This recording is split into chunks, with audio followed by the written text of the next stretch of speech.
तो एग्जाम्पल बेटा जो हम देख रहे हैं उसमें कहा गया है कि एक पार्टिकल a/2, ये जैसे पार्टिकल 1 जो a/2 पे यहाँ पे होगा तो इसका प्रोजेक्शन बेटा यहाँ पे होगा a/2 पर।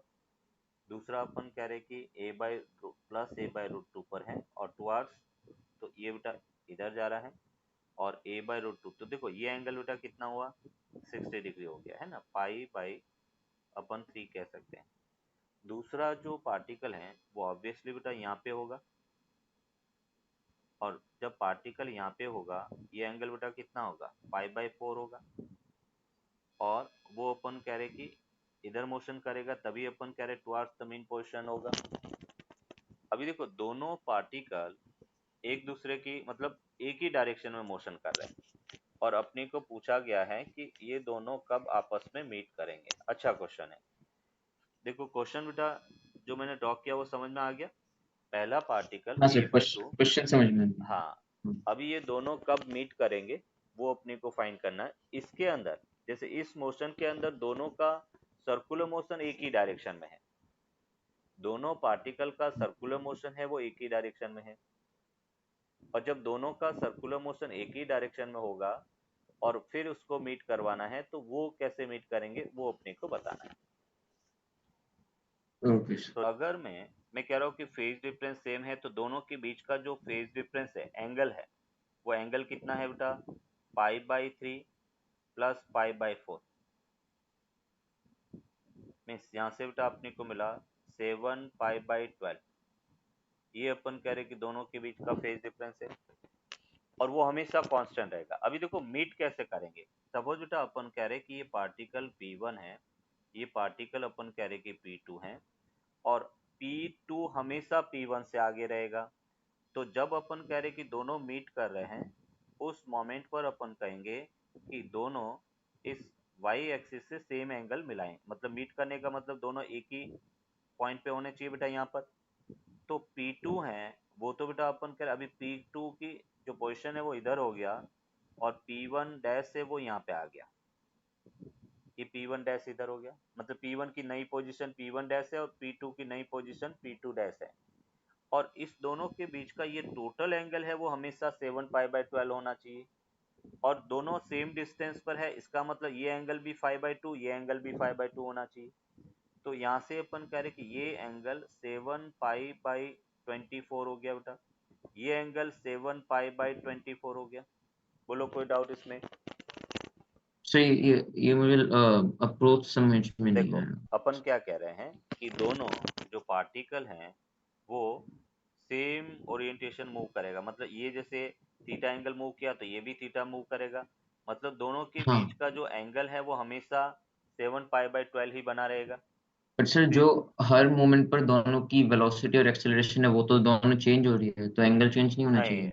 वेलोसिटी अपन कह रहे कि क्या कह रहे हो, वेलोसिटी और वेलोसिटी एक्सेलरेशन दोनों चेंज हो रहे हैं हर हाँ, पॉइंट पर। अभी देखो यहाँ पे अपन कह रहे हैं अपन कह रहे हैं प्रोजेक्शन पार्टिकल का हो रहा है, सर्कुलर मोशन जो पार्टिकल कर रहा है उसका मोशन वो कांस्टेंट एंगुलर स्पीड से मोशन कर रहा है, उसकी मोशन यूनिफॉर्म है और यूनिफॉर्म सर्कुलर मोशन अच्छा, होगा तो ओके इक्वल सर। टाइम में इक्वल डिस्टेंस इक्वल डिस्प्लेसमेंट करेगा, एंगुलर डिस्प्लेसमेंट। ठीक है सर। तो इसलिए अपन कह रहे हैं कि जब ये P1 पार्टिकल है वो P1 पार्टिकल यहाँ पे पहुंचा और P2 पार्टिकल यहाँ पे पहुंचेगा और जब दोनों अपन कह रहे कि मीट करेंगे तो एक पार्टिकल तो इधर जा रहा होगा दूसरा इधर जा रहा होगा, तब ये अपन कह रहे कि मीट करेंगे और दोनों के बीच का जो एंगल है वो अभी भी 7 π/12 है। तो एक पार्टिकल इस हाँ, वर्टिकल लाइन से 7 π/24, दूसरा भी 7 π/24 बनाएगा। ओके। अभी अपन कह रहे हैं कि मुझे टाइम फाइंड करना है, तो टाइम के लिए बेटा क्या होगा, एंगुलर डिस्प्लेसमेंट, किसी भी एक पार्टिकल का एंगुलर डिस्प्लेसमेंट डिवाइड बाय उसकी एंगुलर स्पीड। तो टाइम अगर अपनी को फाइंड करना है तो टाइम टी को अपन कह सकते हैं theta angular speed upon sorry angular displacement upon angular speed होगा।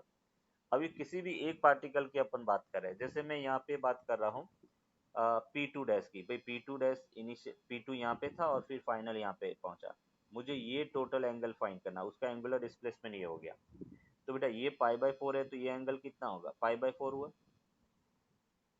फिर मुझे ये वाला एंगल चाहिए तो मैं इसको ये कह सकता हूँ कि थीटा की वैल्यू फर्स्ट बेटा पाई बाई 4 हो गया, सेकेंड अपन कह रहे कि pi by 2 minus 7 pi by 24 हो गया।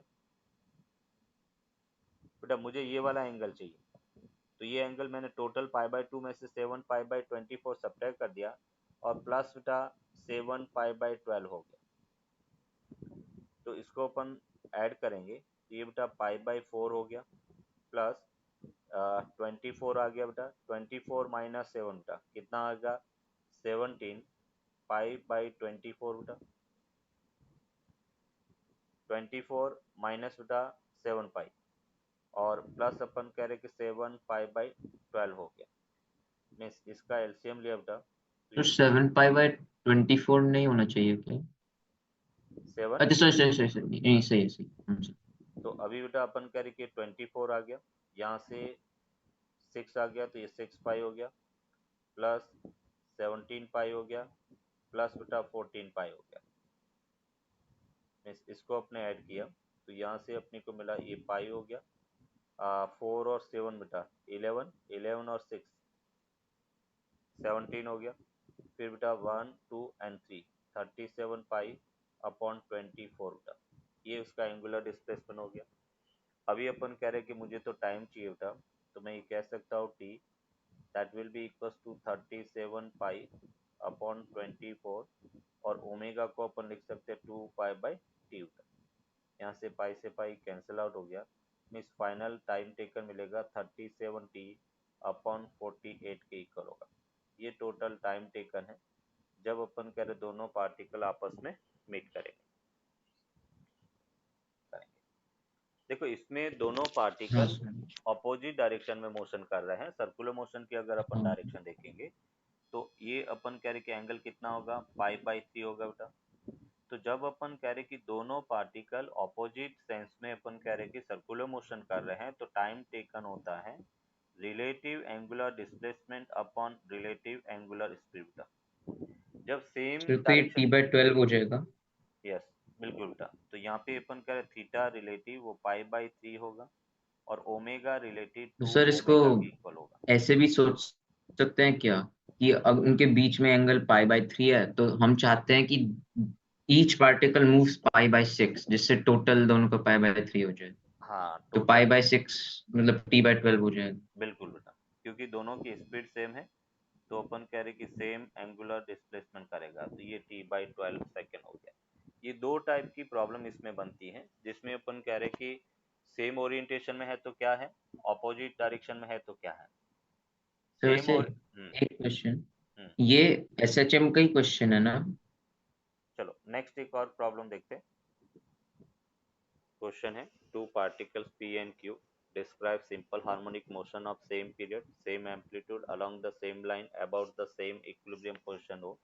When P and Q are on opposite sides of O at the same distance from O, they have the same speed of 1.2 meter per second in the same direction. When their displacement are the same, they have same speed of 1.6 meter per second in opposite direction.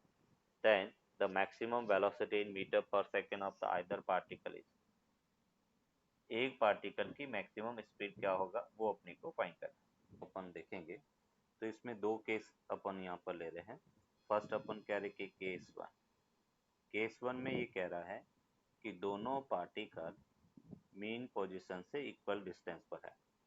तो यहाँ पे अपन कह रहे कि ये जैसे हमने circular, दोनों पार्टिकल सपोज सर्कुलर मोशन कर रहे हैं, एक पार्टिकल बेटा अपन कह रहे कि और दोनों का जो स्पीड है वो सेम डायरेक्शन में है, इक्वल डिस्टेंस पर है और दोनों का स्पीड बेटा अपन कह रहे कि सेम डायरेक्शन में है। यहाँ पे अपन कह रहे कि जैसे पार्टिकल P1 यहाँ पर है और P2 बेटा अपन कह रहे कि यहाँ पर है, या P और Q दे रखा है तो इसको अपन कह रहे कि ये P है और ये पार्टिकल Q है, ये पार्टिकल Q है। दोनों बेटा सेम अपन कह रहे कि डिस्टेंस पर है, तो ये डिस्टेंस सपोज y1 है तो ये भी डिस्टेंस बेटा क्या होगा y1 होगा। दोनों की डिस्टेंस सेम है, ये क्वेश्चन में मेंशन है, तो इसको y1 लिया, ये बेटा y1 है। तो अगर मैं कह रहा हूँ कि ये एंगल बेटा फाई है, तो ये भी एंगल बेटा क्या होगा, फाई के इक्वल होगा। जब और उसकी जो स्पीड है वो इधर है बेटा, ये जैसे स्पीड v1 वो 1.2 मीटर पर सेकेंड है, इसकी भी स्पीड बेटा इधर होगा, मतलब पार्टिकल की स्पीड ऐसे बेटा दोनों की सेम डायरेक्शन में स्पीड हो गया। और वो स्पीड है कितना, तो अपन कहेंगे 1.2 मीटर पर सेकेंड का। तो यहाँ पे अपन कह रहे v1 जो दिया हुआ है उसको बेटा अपन लिख सकते ओमेगा अंडर रूट ए स्क्वायर माइनस y1 का स्क्वायर, और v1 कितना है 1.2, तो हमने लिखा बेटा 1.2 का स्क्वायर, ये omega square a square minus y1 का स्क्वायर बेटा। और यहाँ से बेटा इस डायग्राम में y1 को क्या लिख सकते हैं, ये अपन कह रहे कि इसका एम्पलीट्यूड a है, ये a cos फाई, तो y1 इक्वल्स टू अपने को मिला a sin फाई के इक्वल। तो एक इक्वेशन बेटा आपने ये ले ली, दूसरी इक्वेशन ये है।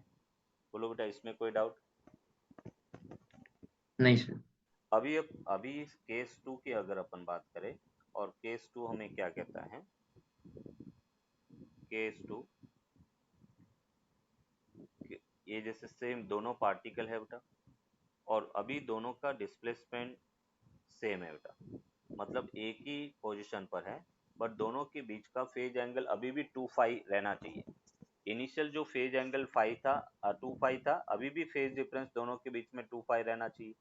मतलब क्या होगा कि जो क्यू पार्टिकल पहले नीचे था, वो क्यू पार्टिकल अभी अपन कह रहे कि यहाँ पे आ गया,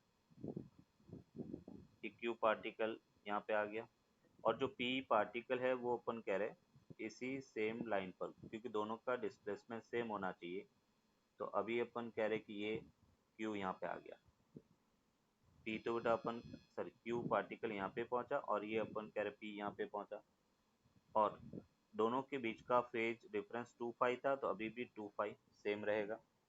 और अभी जैसे सपोज डिस्प्लेसमेंट है वो यहाँ से यहाँ तक बेटा, ये जो डिस्टेंस है वो y2 है, सेम डिस्प्लेसमेंट है दोनों का, ये y2 है। एक पार्टिकल इधर जा रहा है, एक पार्टिकल इधर, दोनों की स्पीड बेटा ऑपोजिट है। तो इस केस में अगर मैं v2 की बात करता हूँ, तो v2 इक्वल्स टू अपन लिख सकते ओमेगा अंडर रूट ए स्क्वायर माइनस बेटा y2 का स्क्वायर, एंड v2 की वैल्यू हमें दे रखा है 1.6 बेटा, तो 1.6 का स्क्वायर कर दिया इक्वल्स टू बेटा omega square a square minus ये y2 स्क्वायर कर दिया, ओमेगा स्क्वायर इंटू ए स्क्वायर माइनस y2 का स्क्वायर। एंड यहाँ पे बेटा y2 की मैं बात करता हूँ, तो y2 किसके इक्वल होगा, a cos फाई के इक्वल होगा। तो ये इक्वेशन 3 हो गया बेटा, और ये इक्वेशन 4 है। अभी बेटा मुझे बेसिकली मैक्सिमम स्पीड मतलब ए ओमेगा फाइंड करना है, तो मैं क्या करता हूँ, फ्रॉम इक्वेशन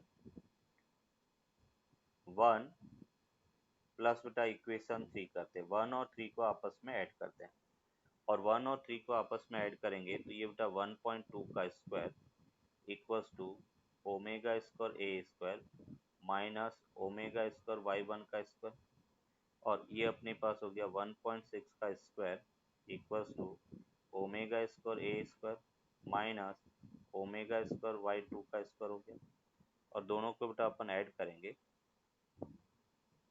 तो देखो ऐड किया तो हमें क्या मिला, ये बेटा अपन कह रहे 1.22 का स्क्वायर 1.44, 1.6 का square 2.56 equals to 2 times omega square a square minus omega square को कॉमन ले लिया, और y1 square plus y2 square, मतलब हम ये कह सकते हैं कि 4 equals to 2 times omega square a square minus omega square y1 square plus y2 square. ये बेटा इक्वेशन 5 है। अभी हम क्या करेंगे, इक्वेशन सेकेंड एंड फोर्थ को स्क्वायर करके ऐड कर लेते हैं। तो फ्रॉम इक्वेशन सेकेंड और उसका स्क्वायर प्लस बेटा 4 का स्क्वायर, सेकेंड और फोर्थ को स्क्वायर करके ऐड किया, तो ये अपने पास y1 स्क्वायर प्लस बेटा y2 स्क्वायर इक्वल्स टू क्या मिलेगा, ए स्क्वायर, और ये बेटा sine square five plus cos square five, और वो किसके इक्वल होता है बेटा 1 के इक्वल। तो मैं ये कह सकता हूँ y1 square plus y2 square वो बेटा ए स्क्वायर के इक्वल होगा। वैल्यू पुट कर लेते हैं, तो हमें मिला बेटा 4 equals to 2 times omega square a square minus omega square a square. Means यहाँ से अपने को मिला omega square a square equals to 4 बेटा, तो ए ओमेगा वो कितना हो गया 2, और ए ओमेगा क्या होता है बेटा मैक्सिमम स्पीड होता है, तो ये इसका आंसर होगा 2 मीटर पर second. Two particles execute SHM of same amplitude 20 centimeter with same period along the same line about the same equilibrium position. The maximum distance between the two is 20 centimeter. Their phase difference in radian is beta। दोनों के बीच का phase difference कब होगा वो अपने को इसका reference circle अपन draw करें।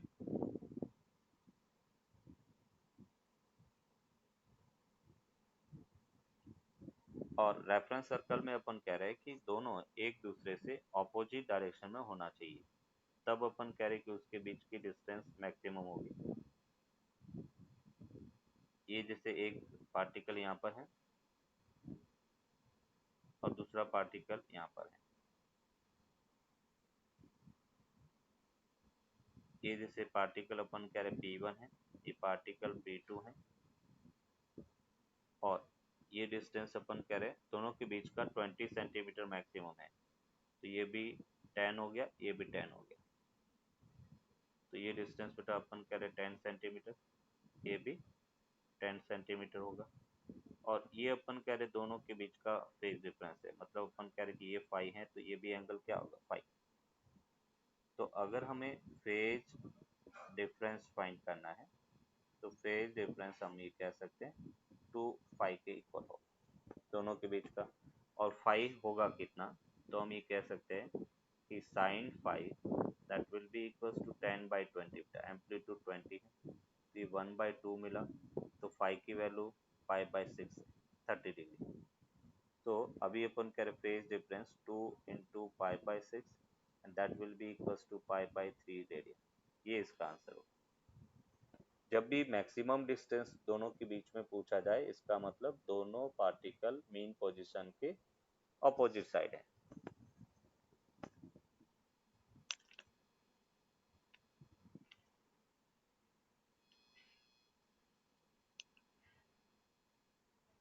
सुपरपोजिशन ऑफ एसएचएम में हम कह रहे कि जैसे लेट एक एसएचएम एक पार्टिकल एसएचएम कर रहा है जिसकी equation A1 sign omega t है और y2 equals to A2 sine omega t plus beta phi है।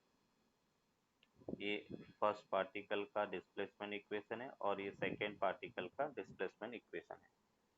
अभी जैसे अपने को पूछा गया कि दोनों के इफेक्ट में एक पार्टिकल मोशन कर रहा है, मतलब y r equals to y1 plus y2 के इक्वल है।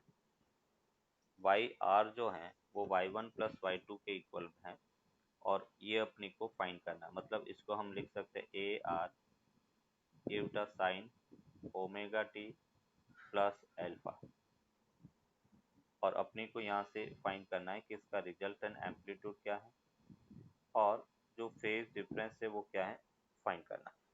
अभी देखो इस टाइप से अगर दो या दो से ज़्यादा एसएचएम दे रखा है और उसको अगर ऐड करना है तो हम फेजर एनालिसिस यूज करेंगे। तो अपन कह रहे using phasor method, phasor method से अपन इसको सॉल्व करेंगे। एंड फेजर मेथड से देखो कैसे बेटा, तो यहाँ पे अपन कह रहे इस टाइप से अपन फेजर क्या होता है एक रोटेटिंग वेक्टर, अल्टरनेट करंट में आपने देखा था एक रोटेटिंग वेक्टर को अपन फेजर कह सकते हैं। तो जैसे साइन ओमेगा टी को मैं एज ए रेफरेंस लेता हूँ, तो फर्स्ट अपने पास जो वेक्टर है वो बेटा A1 है, उसका एम्पलीट्यूड आपने A1 ले लिया और ओमेगा टी को मैंने अलोंग एक्स एक्सिस ले लिया। फिर ओमेगा टी प्लस फाई है, मतलब अपन कह रहे कि जो फर्स्ट वेक्टर है उससे उसके साथ में वो फाई एंगल बना रहा है, तो ये कुछ इस टाइप से इसका वेक्टर होगा। ये बेटा अपन कह रहे कि एम्पलीट्यूड A1, ये एम्पलीट्यूड A2, और हमें बेटा तीसरा वेक्टर मतलब रिजल्टेंट फाइंड करना, तो रिजल्टेंट ट्राइंगल लॉ से बेटा ऑपोजिट डायरेक्शन में जो वेक्टर होगा वो उसका रिजल्टेंट होगा। ये बेटा ए आर है, ये एंगल फाई है और ये फेज डिफरेंस अल्फा होगा। अभी बेटा वही ट्राइंगल लॉ अपन यहाँ पे लगा सकते हैं, और ट्राइंगल लॉ अगर अप्लाई करते हैं तो रिजल्टेंट एम्पलीट्यूड वो बेटा कितना होगा, under root a1 square plus a2 square plus 2 a1 a2 cos phi के इक्वल होगा। ये ए आर है। और अगर हम यहाँ पर अल्फा की बात करें tan अल्फा, तो tan अल्फा अपने पास क्या होगा, a2 sin phi upon a1 plus a2 cos phi के इक्वल होगा। मीन्स अल्फा इक्वल्स टू अपन कह सकते हैं tan इनवर्स ये बेटा a2 sin phi upon a1 plus a2 cos phi के इक्वल होगा। ये बेटा उसका फेज एंगल है, और ये एंगल किसके साथ में है बेटा, ओमेगा टी के साथ में। तो इसलिए रिजल्टेंट आपने लिखा a r sine omega t plus alpha, और ये है वो रिजल्टेंट एम्पलीट्यूड होगा। A r equals to under root a1 square plus a2 square plus 2 a1 a2 cos five 4 cos omega t है। Then find y r. अपन कह रहे कि रिजल्टेंट एसएचएम क्या होगा, उसके सुपरपोजिशन से बनने वाली वेव का डिस्प्लेसमेंट क्या है वो अपने को फाइंड करना। देखो यहाँ पे अपन कह रहे हैं कि अपने को अब क्योंकि वो π/2 आउट ऑफ फेज हो गया, yes y r equals to बेटा y1 प्लस y2 है। y1 को अपने लिखा 3 साइन ओमेगा टी, और y2 अपने पास है 4 साइन ओमेगा टी प्लस π/2। दोनों के बीच का फेज डिफरेंस की अगर अपन बात करें फाइव, तो π/2 के इक्वल होगा। और रिजल्टेंट एम्पलीट्यूड अगर देखें तो वो होगा अंडर रूट 3 का स्क्वायर प्लस 4 का स्क्वायर और cos 90 जीरो होगा, तो ये 5 हो गया। फिर अपने को अल्फा फाइंड करना, तो tan alpha that will be equals to 4 sine π/2 upon 3 plus 4 cos π/2 के इक्वल होगा। मीन्स ये अपने को 4/3 मिल गया। तो अल्फा इक्वल्स टू कितना हो गया, 53 डिग्री। अभी अपन कह रहे कि रिजल्टेंट एसएचएम अगर देखें तो ये अपने पास मिलेगा 5 sign omega t plus 53 degree के इक्वल। ये रिजल्टेंट एसएचएम का इक्वेशन।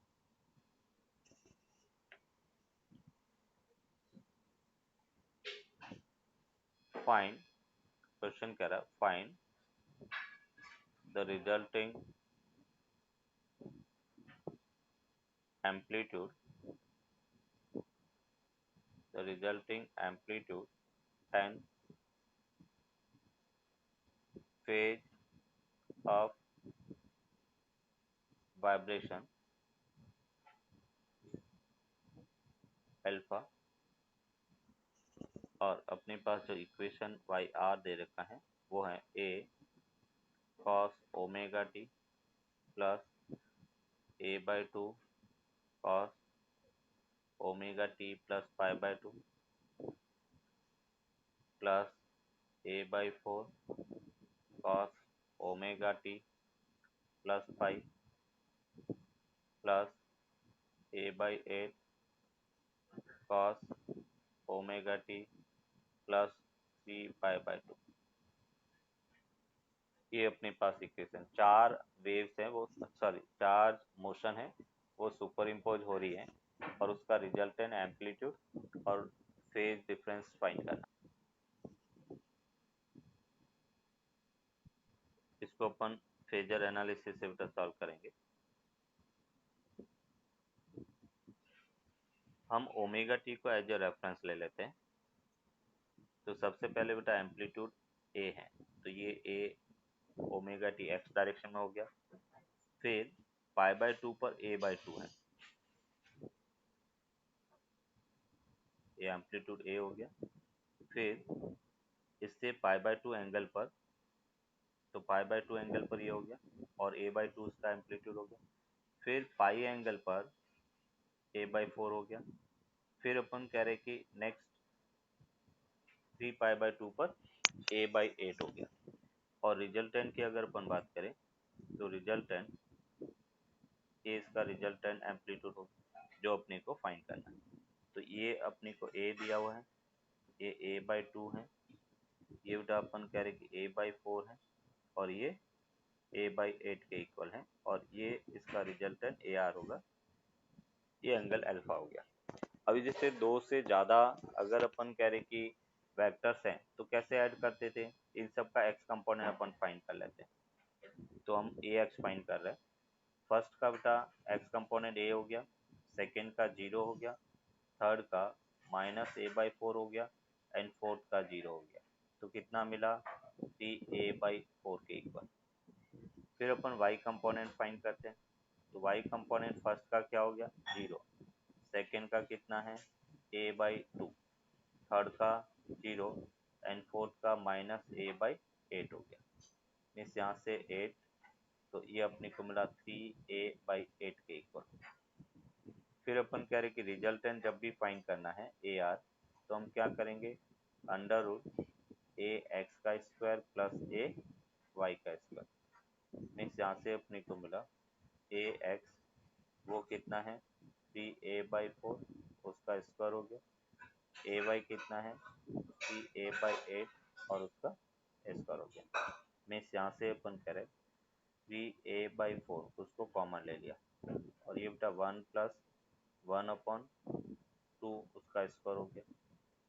मीन्स यहाँ से अपने को मिला √5, 3√5 a/8 के इक्वल होगा। सही है बेटा, ये इसका रिजल्ट है, एम्पलीट्यूड है। अगर अपने को फेज डिफरेंस फाइंड करना tan अल्फा, तो उसको अपन लिख सकते हैं ay/ax। ay अपने पास 3a/8 है, और ax 3a/4 है। तो फाइनली बेटा अपने को 1/2, तो अल्फा इक्वल्स टू अपन कह सकते हैं tan इनवर्स 1/2 के इक्वल होगा। ये इसका answer. Potential energy of a body of unit mass moving in one dimension conservative field is given by u equals to x² minus x plus 3 joule. Find the equilibrium position of the body. Show that the oscillation of the body about this equilibrium position is simple harmonic motion, and also find time period and find amplitude of oscillation if speed of the body at equilibrium position is 2√6 meter per second.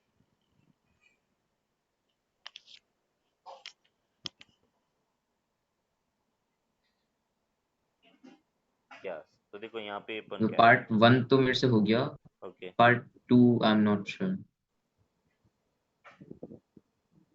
देखो first अपन कह रहे कि for equilibrium position, तो हमें पता है कि equilibrium position पर f है वो 0 के इक्वल होना चाहिए, और f अगर अपने को फाइंड करना तो हम लिख सकते हैं -du/dx।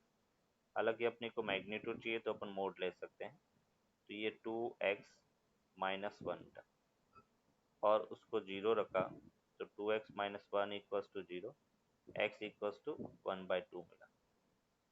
अभी बेटा अपन कह रहे हैं कि हमें कि ये सिंपल हार्मोनिक है या नहीं वो प्रूव करना है।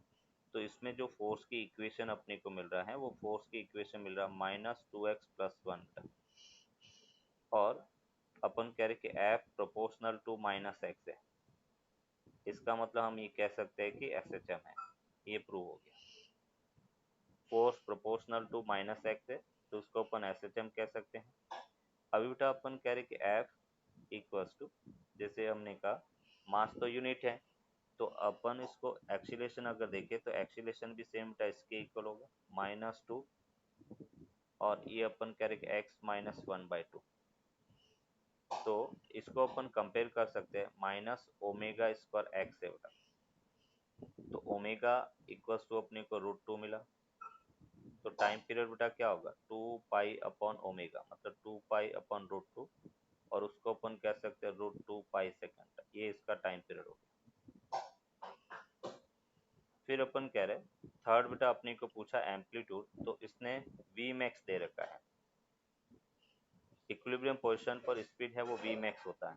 तो थर्ड पार्ट में बेटा अपन कहेंगे कि वी मैक्स वो होता है ए ओमेगा बेटा, तो ए ओमेगा, और इसने दे रखा 2√6। ए अपने को फाइंड करना है, ओमेगा ऑलरेडी अपन ने फाइंड कर दिया √2, तो एम्पलीट्यूड अपने को मिलेगा 2√6/√2, और ये अपने को मिला 2√3 के, ये इसका एम्पलीट्यूड होगा। सर एक बार पार्ट 2 फिर से दिखाओगे?